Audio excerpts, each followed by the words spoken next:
top 3 coach right now in the league. But he's got to get better as well. And one of the things that I criticized him on, we're going for it on 4th down. I want to get your all's take before we dive into the numbers, all right? And then we're going to do a little chalk talk here with the 4th down plays. But I want to get your all's take real quick before we dive in. How do you feel about Matt LaFleur and going for it on 4th down last year? Did you feel like he was too aggressive? Did you feel like he wasn't aggressive enough? Did you feel like the play calling was off? I don't care who goes first. What's the first thing that comes to mind? Because that's typically how you really feel before you try to craft a thought, right? Tim, how about these 3 things? Going for it on 4th down, passing on 1st down, and the end around. That to me epitomizes what my criticisms of Matt LaFleur. I'll let you go. I think they're all fair. I think I'm somewhere, maybe it's the Libra in me, but I'm somewhere in the middle. I'm not gonna sit here and overly defend Matt, and then I'm not gonna throw him under the bus. I've got a few things that I don't like, particularly situationally sometimes. I'll tell you this, when it comes to the going for it on 4th down aspect, especially in your own territory or middle of the field maybe, and it's 4th and 1, 4th and 2, 4th and 3 scenario. I'm a big fan of going for it when you and your personnel on the field already know what the hell we're running the minute the 3rd down is over with and they're spotting that football. Get up to the line, call a play, and I feel like you have more chance for success if you're more sure of yourself and what you're doing. In other words, if you don't pick it up on 3rd and everybody on the field knows we're going on 4th, you get a chance to maybe catch that defense trying to sub or maybe sleeping a little bit, maybe a little lazy getting back in a position, and you can pick up a 1st down. Generally speaking, I don't like it, especially out of a timeout. You get up to the line and then you screw the pooch, you got to burn a timeout, and then you come out and try again. That can be tragic sometimes. So I give Matt like a C+ with that. I don't think he's terrible at it. Challenge flags, that might be a different conversation when it comes to my gripes. Good point. But yeah, that's kind of just my general thoughts on going for it on 4th. It's a love-hate relationship, right? Sometimes you love it when when it works, you love it. Yeah, you're a genius. When you when you don't pick it up, you potentially screw up the rest of the game for yourself a lot of times. So it's tough, man. You're playing with fire either way. Sometimes settling for 3 is playing with fire.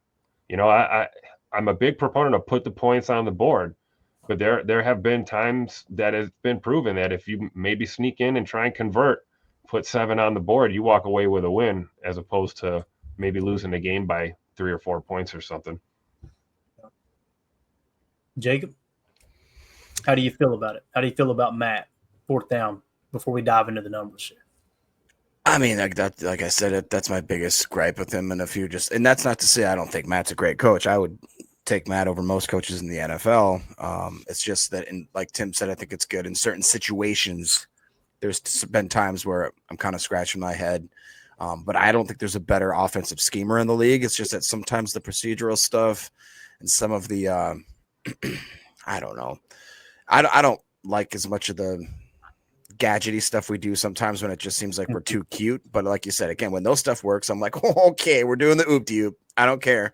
Whatever the gadget stuff with the short yardage is what gets me. Yes, Clayton exactly. Says, hey, it's 3rd and 1. Why the hell are we running laterally 8 yards when we need, 1.5 yards to move the sticks, So I'm with you. So let me ask you guys this question. If you had to guess how many times we went for it on 4th down last year, how many times do you think that was? 10. 10? I'd say less than 10. I'm taking the under on that. I'll say 8. If my numbers are correctly, we went for it on 4th down 18 times last year. Holy cow. So I stand corrected. C- for Matt LaFleur now. I want to be completely transparent here. The reason I like doing these exercises is because I remember how I felt last year. And I'm telling you, most of the time when I go back and the emotions are gone and I actually look at the facts, which don't give a damn about your feelings, I'm usually wrong. In this case, I was going, dang, we went for it 18 times. Lord have mercy. We were way too aggressive, right? So we're not going to have time to break down all 18, right? But the tape that I pulled, I wanted to look at where did we struggle, okay? And here are the numbers. Let's break down the numbers, all right?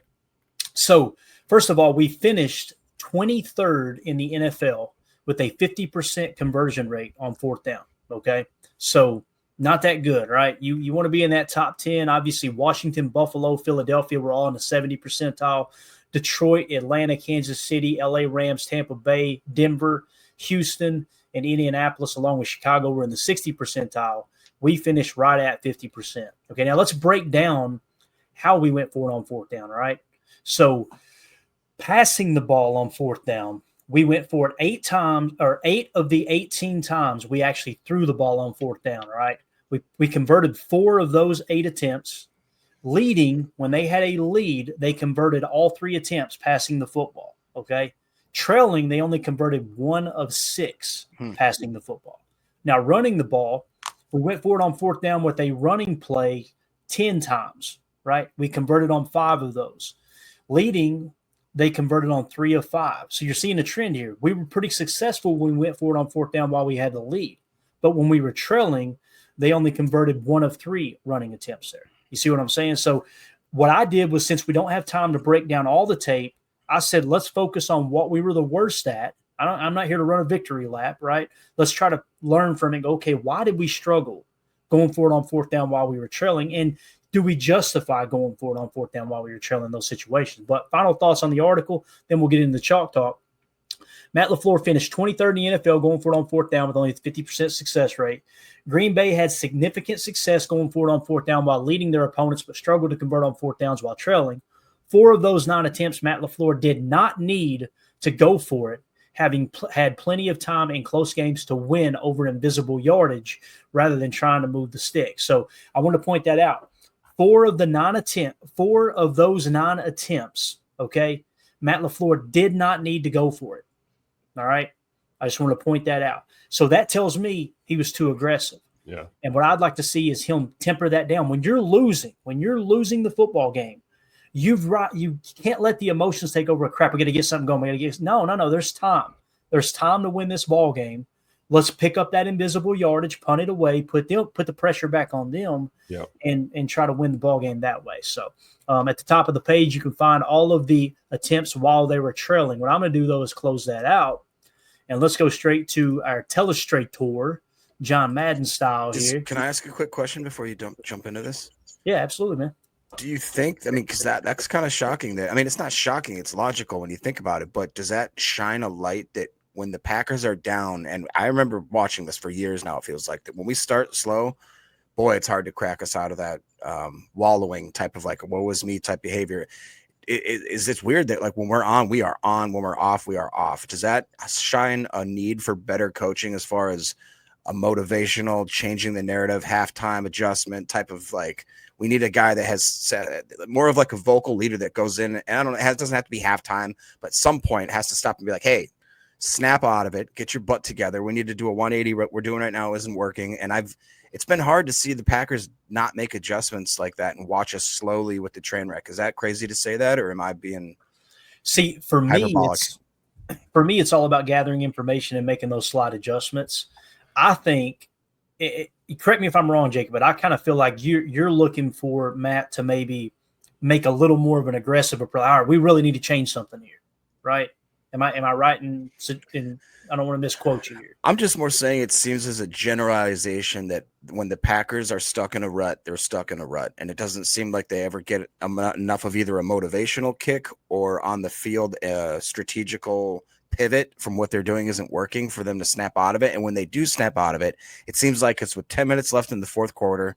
And for whatever reason, they've increased game speed, game tempo, started throwing quicker out route. You know what I'm saying? Like all of a sudden, I remember that my dad always, whenever we're losing the whole game and we turn it on, why can't we play like this for 4 quarters? You know?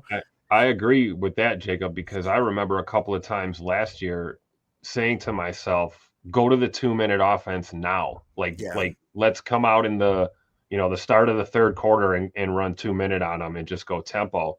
And I get what you mean with some of the frustration, like, go ahead and make a change, shake it up a little bit. But, we got to remember too, man, it's at least from a coaching perspective, I'm sure maybe Coach Len could chime in if he's in the chat, but you're looking for your guys to focus on one play, right? Exactly. Go out and win every play.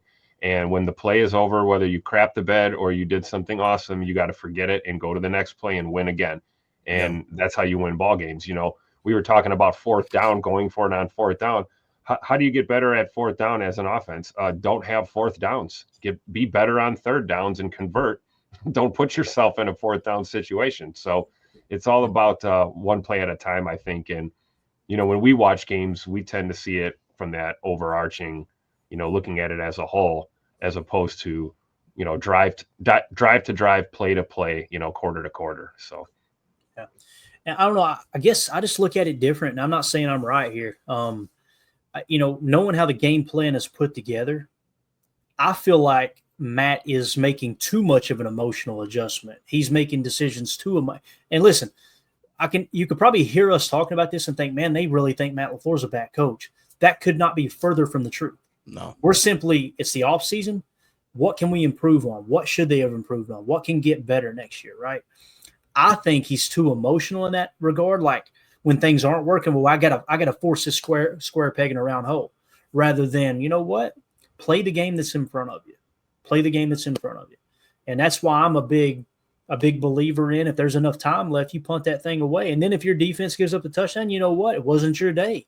But when you go out there and you get all aggressive and you give the ball, like I'm going to show you this first one right here. Let's just get into it. We'll get everybody's take afterwards here.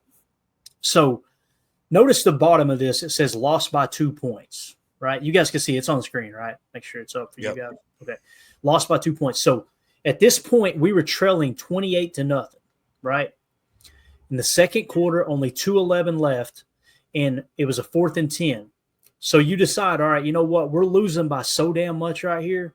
We need to go for it on fourth down rather than try to kick the field goal, right? And that is not a give me field goal. Don't get me wrong.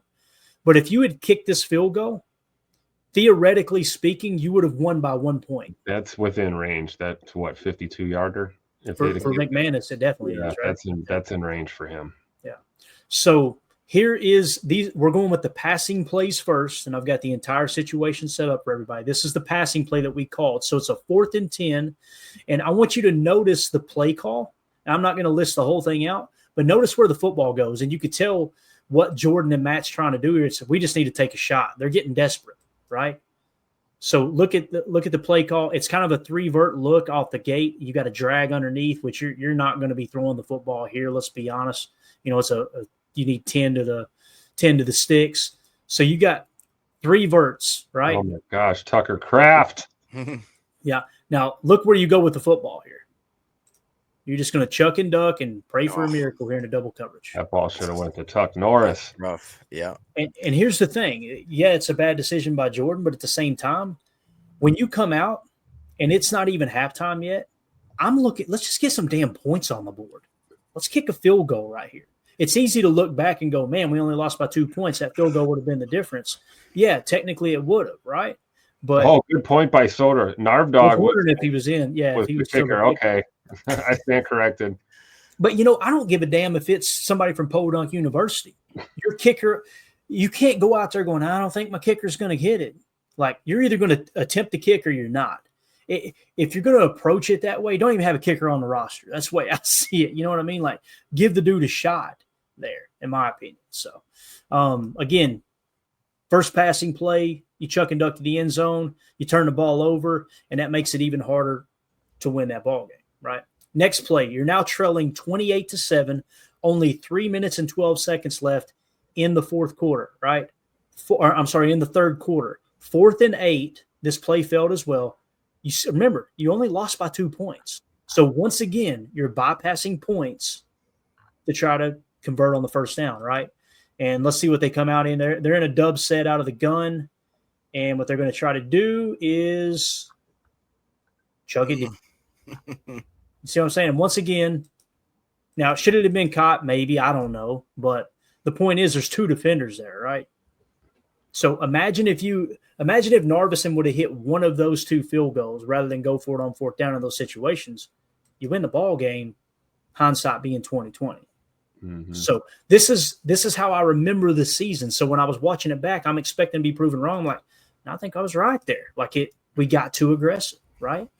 What did it say? What's Bates say there? I can't see the chat. It says Narv was 0 for 2 on field goals this game.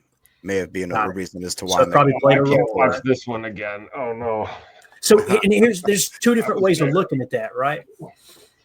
He was 0 for 2 already. Doesn't that mean you're one step closer to him hitting one, like in the law of averages? And that's what I'm saying. Like my mind fires a little different, and it's probably wrong because everybody seems to think like, you can't go out there and miss a third. I'm looking at it like he's going to hit one here soon, right? So I don't know. Maybe I'm wrong. Jordan, baby. That's how when I hit on late scorers ever, right? He had one of the worst shooting percentages ever. Didn't matter. He's still gotta try, right? Yeah. So and again, if you miss that field goal, you're losing a little bit more yardage than just turning it over at that spot. But at the same time, if you hit it, there's the difference in the ball game. So, all right, next play that we're going to show here is another passing play, and again, these were all while we were trailing. Okay, we were trailing 24-6, fourth quarter, 12:30 left. This is against the Lions at Lambeau in the piss pouring rain, if I remember correctly, right? Fourth and 5. This was actually a successful play. All right, we end up losing the game by 10 points. This one, you're going for it on your side of the field. You kind of got to go for it here, right? You're down by a couple scores, 3 scores, whatever it is. What would that difference be there, Jacob? Help me with the math. I'm from Kentucky. 18 points. 18. So 3-score game, right? So you've got to go for it here. 4th and 5 play. We come out in once again a gun dubs set. So you've got a 2-by-2 with a sidecar left. Tucker is standing up on the line on the left there. Let's see what play we went with here out of the gun on this particular play. You know that guy that everybody's been roasting here lately, Jaden Reed? Look, game on the line, right? You need a play. I don't know. Just go down the field and make a contested catch on 4th down, right? I know, but he can't catch the football. Is that back shoulder too? Yeah, back shoulder throw. Nope, for sure. Let's watch it one more time just to appreciate it here. Yeah, sure. And yeah, when I was watching it the first time, I was like, I'll be damned. Look at this. Game on the line, 4th and 5, right? Losing. Let's just chuck it up, give our boy a shot here. Great play by Jaden Reed there. Nice. Great ball placement by Jay Love. Yeah. All right. Trailing 7-3. This is at the Vikings. All right. Second quarter, 7:33 left. 4th and 2 play, and you're on their 25-yard line. Actually, their 23-yard line, right? Their 23-yard line. Guess how many points we lost this game by, fellas? 2 points. Yeah.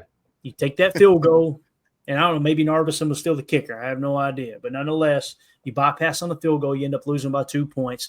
This one failed. Once again, 2 yards.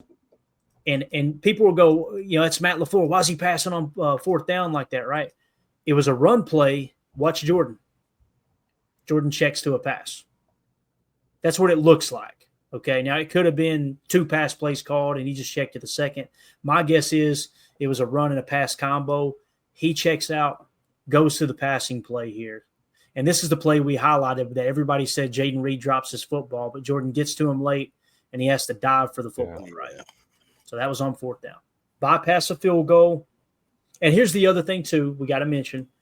Matt LaFleur could have told him, go out there and try to get him to jump. And if you see something you like, then check to this play. That could have been the play as well. So keep that in mind. But nonetheless, the point there is another game you lost by 2 points or less, and you chose to bypass a field goal attempt to go for it. So United Bates said we had McManus that game. He was 1 for 1. So that hurts a little bit more. Right now we're getting in the same ballpark. Like, yeah, okay, we probably should have kicked that. So all right, next game is the Philadelphia Eagles. This is the playoff game. You're trailing 19-10, 4th quarter, 5:03 left. I have no problem going for this one. No problem, right? I mean, you're down by 2 scores. There's only 5 minutes left in the game. You got to go for it.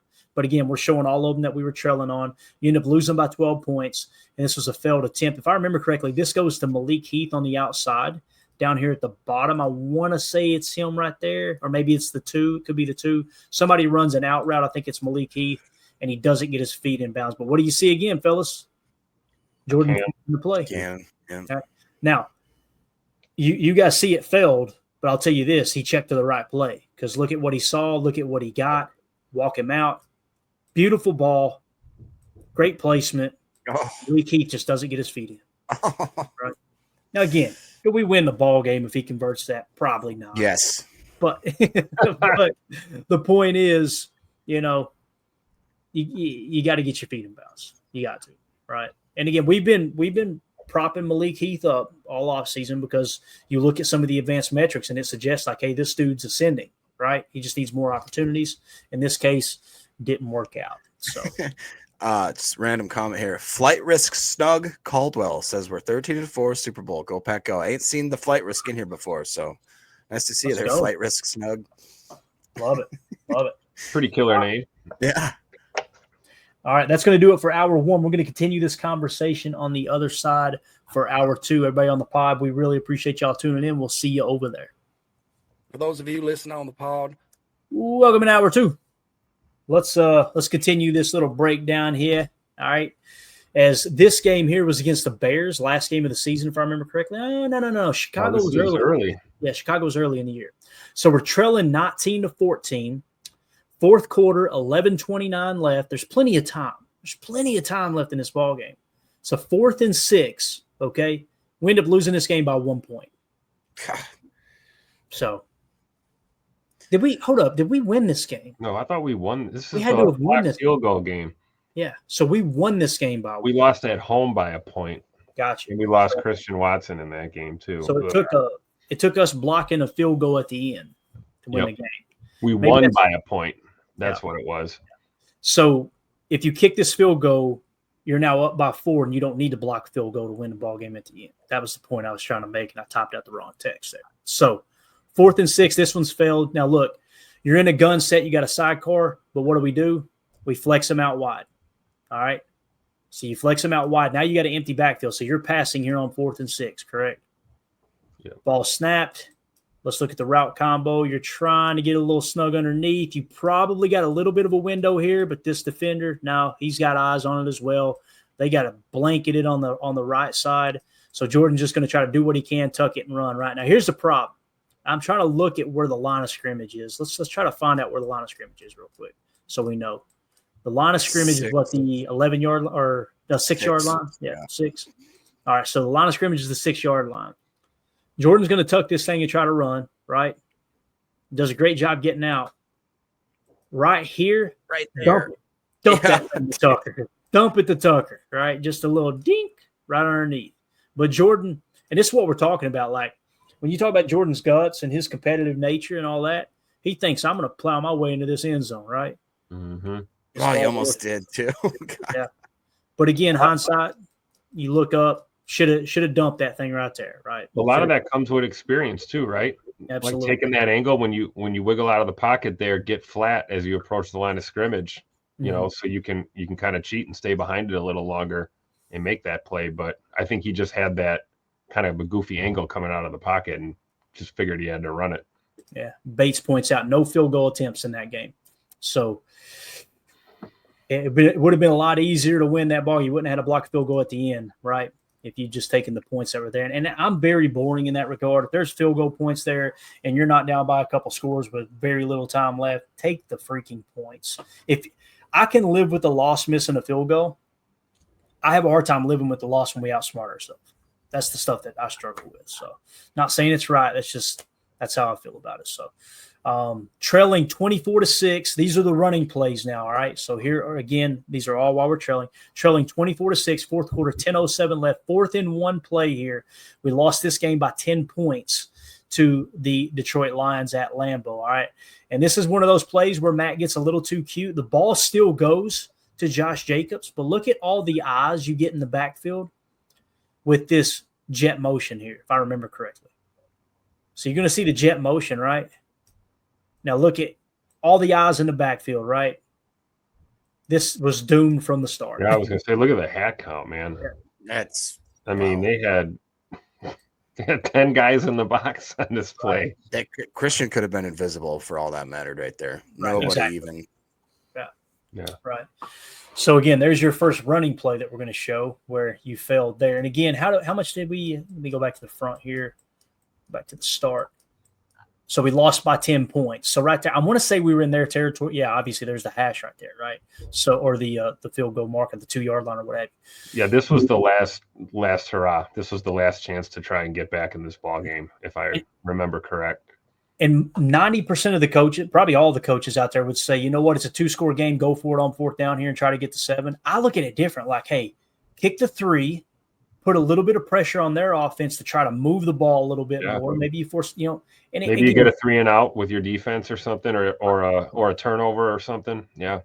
If there's 5 minutes left, I feel different. I'm okay with going for it. But with 10 minutes left, plenty of time. There's plenty of time, So that's kind of how I see that. And again, like you said, the hat count. Nobody really. I mean, you just had the one guy in man coverage on Christian. So Christian was kind of calling for it there too. Did you see him? He's like, dude, don't do that. Please pull it. Yeah. So, all right. Next play. This next run and play. Trailing 14-3 at Lambeau. You lost this game to the Bears by 2 points. Is that Malik in there too? What's that? Is that Malik under center? Mm-hmm. Yes. So you're trailing 14-3, right? And it's the fourth quarter, 15 minutes left. It's the first play of the fourth quarter. 4th and 3 play. Malik Willis, and that's the other thing. The Bears like to point out that they won a game last year. We pulled so many freaking starters at the end. It was hilarious. Like, what are we even talking about? And I've got it listed. We lost by 2 points. You guys fact check me on that. However, on this play right here, this is what I'm talking about. There's plenty of time left. Punt that thing away. Pin Caleb Williams is trying to think of the right way to say this. Pin Caleb Williams deep and let him make the mistake, right? I'm trying to be politically correct out here. That is kind of that sweet spot for Daniel Whelan too, right? Oh my God! He'd get that punt right inside the 50 there, put some hang time on it, drop it on the 2. We're in business. And then you win over that, let's say whatever it would be, 40 yards of invisible yardage, 30 yards of invisible yardage, right? And put their backs against the wall. If you get them inside the 5, who knows what Caleb's going to do, right? So, again, that's why I disagree with this one. It failed. Let's see what the play call is. Y'all going to love it. Look, a little zipper, little yo-yo for you, right? You know what? You only need 3 yards. Why don't we try to run 16 yards horizontally? That's what we were talking about getting too cute last year. Man, if he would have just faked that jet sweep and handed it off to Emmanuel Wilson, that might have worked. 31 right there. That gap looked like he had it for a second. Yeah, look at that, right behind Zach Tom. And again, that wasn't a choice by Malik, to the best of my knowledge. This looks like it was a called jet sweep, right? Yeah. But I see what you're saying, Tim. Like, that's what I'm thinking. Or what I'm saying is, like, stop thinking jet reverse. Stop thinking reversing. Stop thinking jet sweeps. If we don't gain 3 yards there straight ahead, I feel better about that than running 16 yards horizontally. Yep. Right? Because you're right. He's got that. He's got the hat count. You kidding me? So, again, just getting a little too aggressive, and then not just aggressive with going for it, but aggressive with the play call. Right? Mm-hmm. And keep in mind, guys, these are the worst of the worst last year. When we were trailing, we went 2 for 9 going for it on 4th down. When we were leading, we were 6 of 8. So just keep that in mind. And again, I've picked out 4 times that I felt like we should have punted the ball away. So if you punted the ball away those 4 times and you've gotten at the others, your numbers are a little closer to what your average was on. Come on, Clayton. It's not like we have the best punter in the NFL or anything. Right. Again, I know I'm a boring fan. And I'm telling you, if we polled this, the majority of fans will probably say go for it. Like, am I wrong there, Jacob? Does it feel like, just following social media and other fans really, they want you to be aggressive, don't they? Am I wrong there? No. I think generally they would, but in this specific situation, just being second quarter with 7 minutes left, only down by 10, 4th and 1, you're inside easy field goal range. I think that people would usually, I don't know, maybe I'm crazy. At this point, I would say take the 3, but I'd be okay with going for it. But I'd definitely want to take the 3 to be in this early in the game. If it was like the 4th quarter, for sure, I think they'd be okay with it. And in this case, it is a successful play. Go ahead, Tim. Oh, no, I was just going to say, I think it's fair, Clayton, to say that I think maybe slightly better than 50-50 split there. I think a little more than half fans would probably lean to be more aggressive. But I'm with you, Jacob. Like, second quarter, 10-point game. Yeah, I'll take 3 here. Just get on the board, get some momentum, Mm-hmm. Yeah. All right, so this play here, we go for it, trailing 10-0, second quarter, 7-19. I'm with you, Jacob. Listen, this was a successful play, and even with it being successful, I would have kicked the field goal. because you're down 10 points and it's the second quarter. Take the 3 points, make it a one-score game. Why are we putting ourselves in this position? But 4th and 1, you end up losing this game by 12 points, right? Not that it matters with this play specifically, but I do like the play design, and you guys are going to love this. This is the what we call it, the Tucker Craft, what we call the quarterback sneak with him, the cheese squeeze, the tuck duck. No, what was it? We had something last year, and it was good. Yeah, what was it? Sodas. We had daddy sodas during the craft smash, the tuck. I can't remember. Somebody in the chat help us here, man. But anyway, I love the play call because they come out right, and they're going to show sidecar right, and they're creating a little bit of an illusion, like they're a little disoriented here too. Watch Jordan's going, hey man, you got to get over. Okay, yeah, move over. Okay, we're going to go sidecar left. Now you get eyes. Look at these guys communicating. Okay, that changes things, right? Everybody's kind of adjusting over, shifting over, right? They're focused on, okay, they went from sidecar right to sidecar left. Now watch what happens. See, they're still communicating. And look at what we're going to do. All right, Tucker, you come in motion. Now, look, this guy's back is turned away. These are the guys who do the tush push better than anyway. Look, he's not even looking at the line of scrimmage. And watch what we do. Just slip right in here under center. Let's take Mountain Dew from a baby. Mm-hmm. Sweet play call. Look at Tucker knowing having the FBI to see that, hey, they're crashing in the middle. I got to bounce this outside. Yep. Rather than just try to fall forward, right? He's going to read it and just he played some quarterback, I think, early in college maybe, or it was high school. He was a quarterback. He was the one who brought this up to Matt and the coaching staff that he wanted to do this. So not just this is the nuance of being in the gun and having him slip in like this. You know what I mean? Because we've got enough on tape. Soder in the comments was saying the same thing I was thinking, that even on 4th and short, we run a lot of gun or pistol in those situations. So we know what's on tape. It was a great time to call that play, and you're right. The deception allowed, by the time they knew what was going on, it was too late already. And it's all set up with that, coming out in a gun. And again, what caused it was this extra wrinkle, and I think most people miss it, is just that slide. That was the game plan. Hey, come out sidecar right, move him sidecar left, get them thinking, right? See you, Jacob. Then get them thinking, and then we'll run the tuck sneak, right? So I just love that because, again, look at him communicating. All right, what do you want me to do? I guess I got to go over. Who's going to cover him? Nope, he's staying. Oh, crap. First down. So I'm looking forward to seeing that this year. I really am. Yeah, me too. Love that play. So again, wanted to show the 4th downs where we were trailing, and the reason being is not to be like overly negative, but once again, to point out where did we struggle.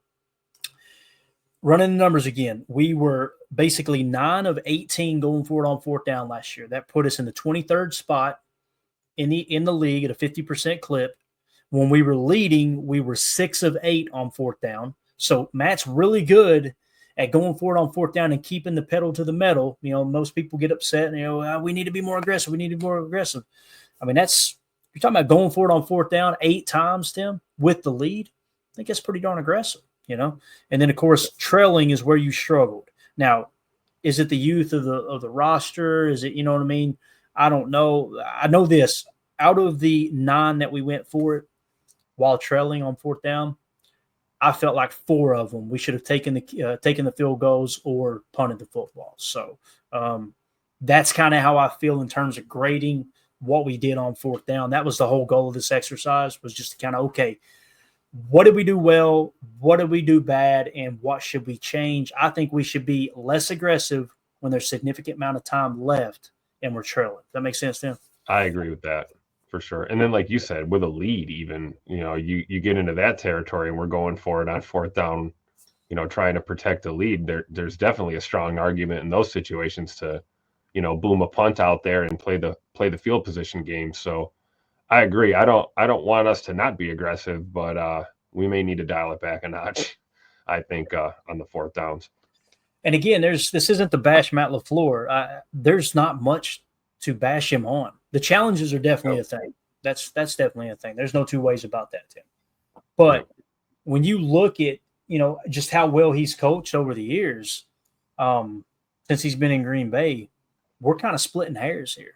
We are. But I do remember last year going, why are we going for it on? There's plenty of time. And again, I wanted to do the exercise because usually I look back and go, Clayton, you were an emotional basket case. It wasn't that big of an issue.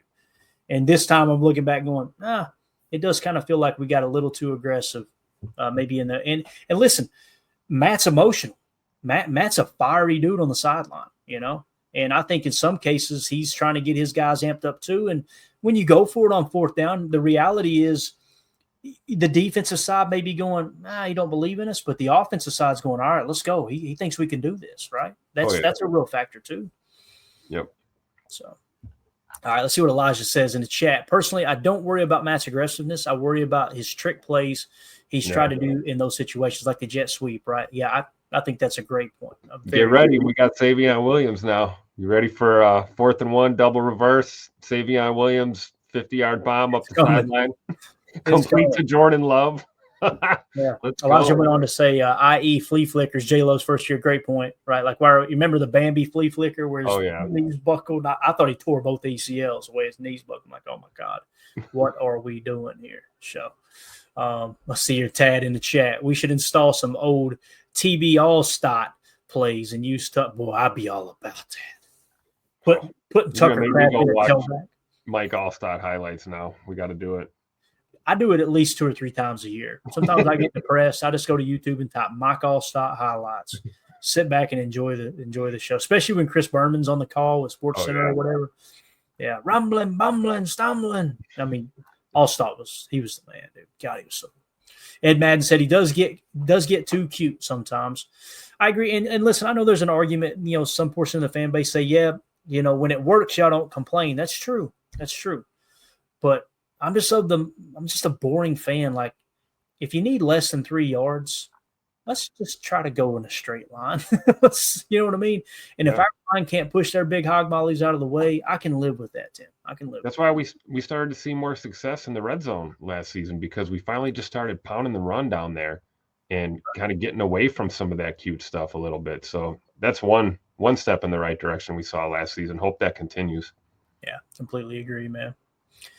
All right, man. Let me just check the chat one more time here, and then we're going to possibly do another Chalk Talk. We got time, man. We did really good on time tonight. Let's see here. H.E. Solder, in short yardage, better with Banks and Jenkins? Yeah, I think so. Banks is a big old boy. He's a body mover. There's no two ways about that. And don't get me wrong, he's a good pass blocker too. I mean, what they say he gave up, like, it was something. Was it just 1 sack last year? I think it was. I think it was. Yeah. And go watch some tape on him, man. He's a big dude, man, but he is agile, has great feet, and he's pretty quick too for a big guy. Yeah. Ed Madden said, should be Myers was always the weakest link. You read that, as I'm reading it, it sounds harsh, and I like Josh Myers. I think Josh Myers is a great human being. I think he went through a lot of difficult stuff, losing his father last year and battling injuries. There's a lot of things that came into play, so I'm not trying to pile on. But if you're asking me, Ed, who was the weakest link on the offensive line last year, there's no doubt in my mind it was Josh Myers. I know there's some people going, whoa, Sean Ryan wasn't? No, I think it was Josh Myers. I do. And again, Josh Myers' dad played for the Kentucky Wildcats. I grew up a Kentucky fan. Like, I wanted Josh Myers to work, but it was year 2, Tim. I was going, man, I don't know if I've ever wanted to give up on a draft pick so early. And I kept telling myself, wait till year 3, because sometimes that third year it clicks. It just never clicked. And there were still people on social media online that were just kind of trumpeting that he was trying to convince us he's this great center. And I just can't see. And then the argument would turn, well, he's a good pass blocker, though. Okay, that's great, but we like trying to save face after we didn't take Creed Humphrey, huh? I guess. Yeah. And listen, that's tough. Yep. That's tough. That's a tough look. And I hate to keep harping on it, but that was a miss by Goody, taking him over Creed Humphrey, Part of the game, though, right? Every organization has it. It'll probably happen again. It's happened before. It'll happen again. It's just how it goes.